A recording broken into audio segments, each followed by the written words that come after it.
제39강 이사의 이해상충 방지 의무 1.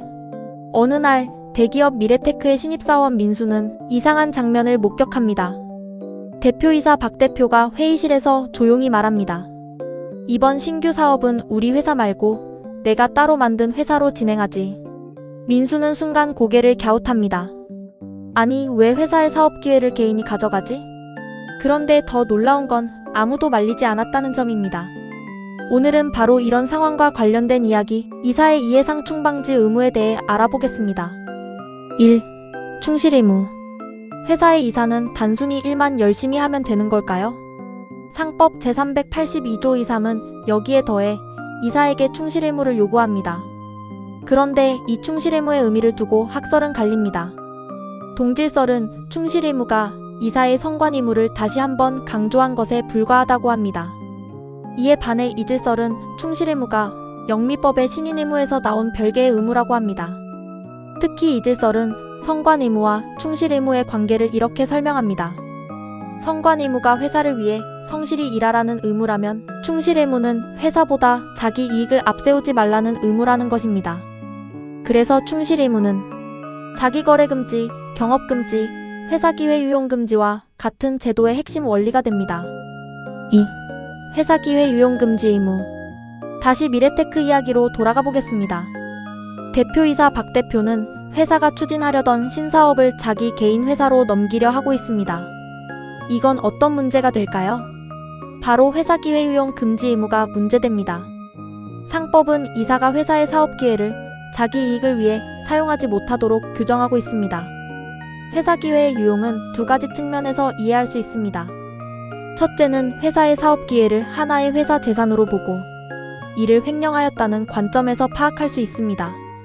이를 상법에서는 직무를 수행하는 과정에서 알게 되거나 회사의 정보를 이용한 사업 기회를 유용하였다고 표현합니다.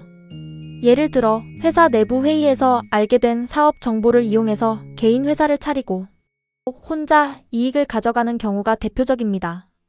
두 번째 경우는 소위 일감 몰아주기를 규제하는 관점에서 이해할 수 있습니다. 이를 상법에서는 회사가 수행하고 있거나 수행할 사업과 밀접한 관계가 있는 사업 기회를 유용하였다고 표현합니다. 가령 회사의 주거래처를 가족의 회사로 삼으면서 회사의 부를 특수관계인에게 이전하는 경우가 있습니다.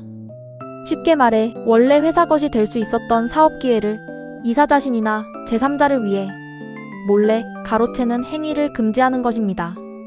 다만 예외는 있습니다. 이사회가 미리 승인하면 가능합니다. 하지만 이 경우에도 그냥 과반수 찬성이 아니라 이사 3분의 2 이상의 찬성이 필요합니다.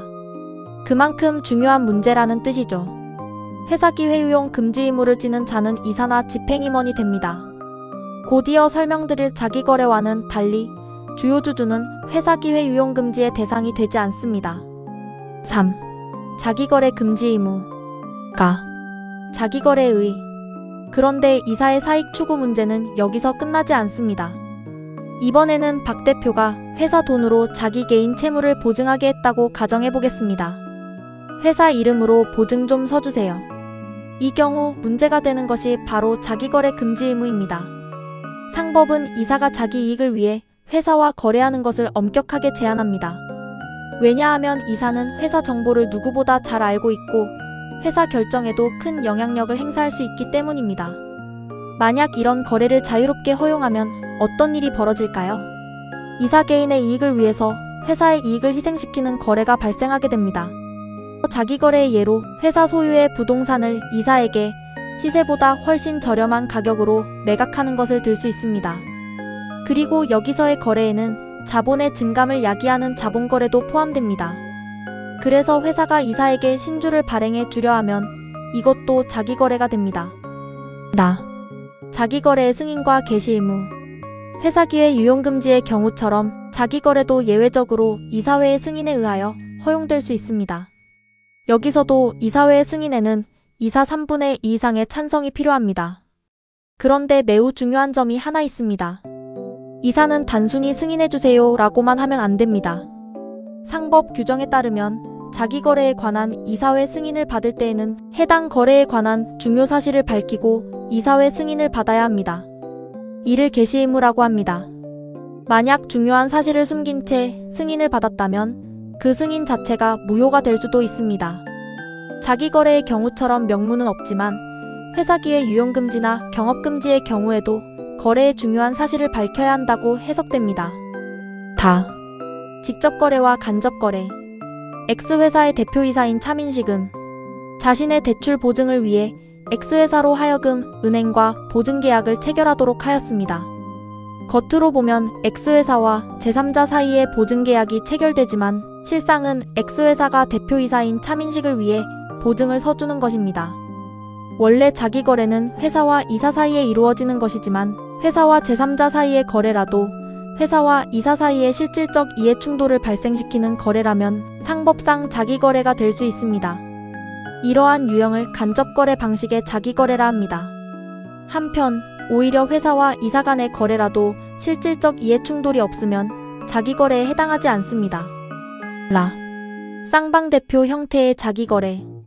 X회사의 대표이사 주인성은 Y회사의 대표이사이기도 합니다. 여기서 X회사와 Y회사가 서로 거래를 하면 X회사나 Y회사 모두 대표이사 주인성과 자기거래를 한 것으로 취급됩니다. 겉으로 보면 회사와 회사 사이의 거래로서 자기거래가 아닌 것처럼 보이긴 합니다. 그러나 상대방 회사가 자신의 이사 마음대로 할 수 있는 회사이기 때문에 이사가 직접 회사와 상대하는 것과 차이가 없습니다. 그래서 쌍방대표 형태의 거래도 상법상 자기거래의 적용 대상이 됩니다. 위반 행위의 효력. 자기거래 제한을 위반한 행위의 효력에 대해서는 유효설, 무효설, 상대적 무효설의 대립이 있습니다. 판례는 상대적 무효설의 입장으로 위반 행위의 효력은 원칙적으로 무효이나 선의, 무중과실의 제3자에게는 무효를 주장할 수 없다고 합니다. 따라서 직접 거래의 경우에는 회사와 이사 간의 거래는 무효이고 그 이후 선의, 무중과실의 제3자와의 거래는 유효할 수 있습니다. 그런데 간접 거래의 경우에는 회사와 이사 사이에 실질적 이해충돌이 있는 것이지 거래 행위는 없습니다. 따라서 간접 거래의 경우에는 제3자의 선의 내지 중과실 여부에 따라 곧바로 거래 행위의 효력을 판단해야 합니다. 이에 따라 간접 거래의 경우에는 회사와 거래한 제3자가 선의, 무중과실이면 양자의 거래는 유효하게 됩니다. 입법적 확대. 원래 자기거래의 제한은 회사의 거래 상대방이 이사인 경우에 적용됩니다. 그러나 편법을 막기 위하여 그 거래 상대방이 이사의 가족인 경우에도 적용되고 이사가 아니라 주요 주주와 그의 가족 등도 규제의 대상이 됩니다. 다음 시간에는 경업피지 의무와 개정상 법상 주주에 대한 충실 의무를 더 살펴보도록 하겠습니다.